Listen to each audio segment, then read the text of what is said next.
Arc legacy of monster के 2 episode out हो चुके हैं और इन दोनों एपिसोड से हमें पता चला है कि शो की टोन क्या होगी और किस सेटअप के साथ शो आगे बढ़ेगा। आपका स्वागत है इस वीडियो में जहां पर हम बात करने वाले एपिसोड 1 के बारे में।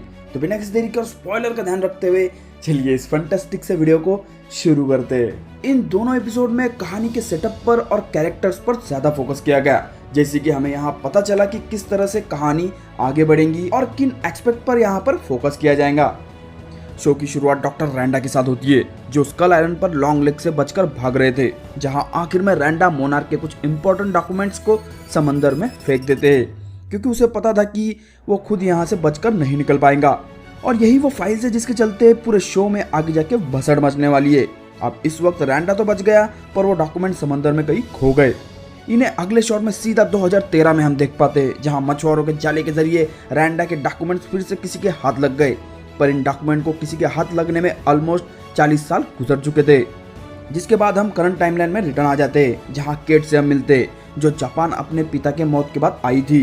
वो यहाँ अपने पिता की चीजें और प्रॉपर्टीज को देखने आई थी, पर शॉकिंगली उसकी मुलाकात हुई उसके सौतेले भाई और माँ से, जहाँ केट अपने पिता के इन रंगों को देखकर काफी कंफ्यूज भी हुई, क्योंकि उसे आज तक पता नहीं था कि उसके पिता की कोई फैमिली जापान में भी एग्जिस्ट करती होंगी। अब हम पहले से ही जानते हैं कि शो की कहानी गॉडजिला 2014 के इवेंट्स के बाद सेट है। इसी वजह से जापान में वो गॉडजिला के साइंस और रेस्क्यू ड्रिल्स को हम देख पाते हैं। फिलहाल के लिए तो इस टाइमलाइन में गॉडजिला और म्यूटो के अलावा बाकी टाइटन्स को पब्लिक जानती नहीं है। यहाँ पर फिलहाल मोनार्क एक सीक्रेट ऑर्गेनाइजेशन है। किंग ऑफ द मॉन्स्टर की कहानी अब तक इस टाइमलाइन में हुई नहीं है, इसलिए यहाँ पर सिर्फ हमें गॉडजिला के साइंस ही देखने को मिले। शो बीच बीच में पास्ट में भी हमें ले जाता रहता है, जहाँ बिल रैंडा, उसकी बीवी किको रैंडा और ली शॉ के कहानी को अनफोल्ड होता हम देख पाते। अब इन सब की कहानी शो के लिए काफी अहम रखती है, क्योंकि बिल ही वो बंदा है जो मोनार्क की शायद न्यू रखेगा। यहाँ ये तीनों किसी रेडिएशन का पीछा करते हुए हमें दिखे, जहाँ पर वो किसी मॉन्स्टर को ढूंढने गए थे। अब आगे करंट टाइमलाइन में केट और केंटारो को अपने दादा के डॉक्यूमेंट्स भी मिल चुके हैं, जिन्हें उनके पिता ने एक तिजोरी में छुपा कर रखा था। अब इन डॉक्यूमेंट्स के थैली को देखते ही केट को पता चल जाता है कि ये कुछ इंपॉर्टेंट चीज है जो उसके हाथ लगी है, क्योंकि केट ऑलरेडी मोनार्क के एजेंट को सैन फ्रांसिस्को के ब्रिज पर देख चुकी थी। जिसके बाद इन पुरानी कैसेट्स और डेटा ड्राइव्स को खोलने के लिए केट और केंतारो मे के पास जाते, जो एक एथिकल हैकर तो है ही, पर हमारे केंतारो की पुरानी गर्लफ्रेंड भी, जिनका फिलहाल के लिए तो ब्रेकअप हो चुका है। साला कौन मदद मांगने अपने एक्स के पास जाता है। अब लॉजिकली देखा जाए तो मे केंतारो की मदद करने से सरासर मना कर देती है, पर यह मोहब्बत बहुत कुत्ती चीज होती है बाबू भैया, और ये हमें आगे शो में देखने को भी मिला।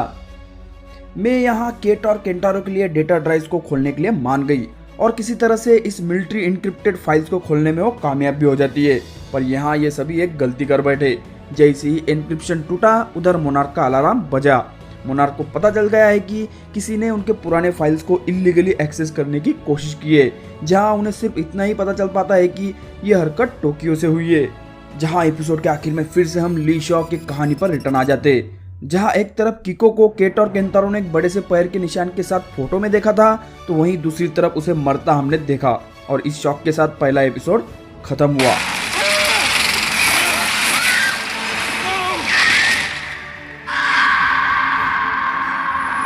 यहाँ पर बहुत ही अच्छी तरीके से कहानी को सेटअप किया गया है।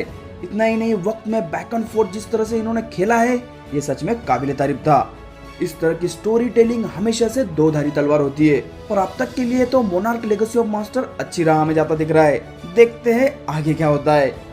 गॉडजिला के जो सीन हमने यहाँ देखे वो बढ़िया थे। यहाँ से एक और बात पता चली कि 2014 तक तो मोनार्क एक सीक्रेट ऑर्गेनाइजेशन थी, जो आगे जाके हम सभी जानते हैं कि इन टाइटन से भरी दुनिया में कितना काम करने वाली है।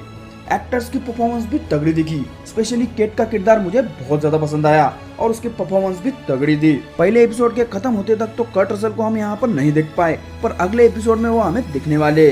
अब जो सीक्रेट डेटा ड्राइव्स हमें दिखी थी, मुझे लगता है कि उसमें स्कल आइलैंड, होलो अर्थ और बिल रैंडर ने खोज किए हुए सभी टाइटन की जानकारी होंगी, जो मोनार्क के लिए बहुत इंपॉर्टेंट है, क्योंकि इसी के साथ कई सारे अननोन जानकारी उन्हें मिल जाएंगी, क्योंकि स्कल आइलैंड अब तक पूरी दुनिया के लिए एक काल्पनिक जगह है।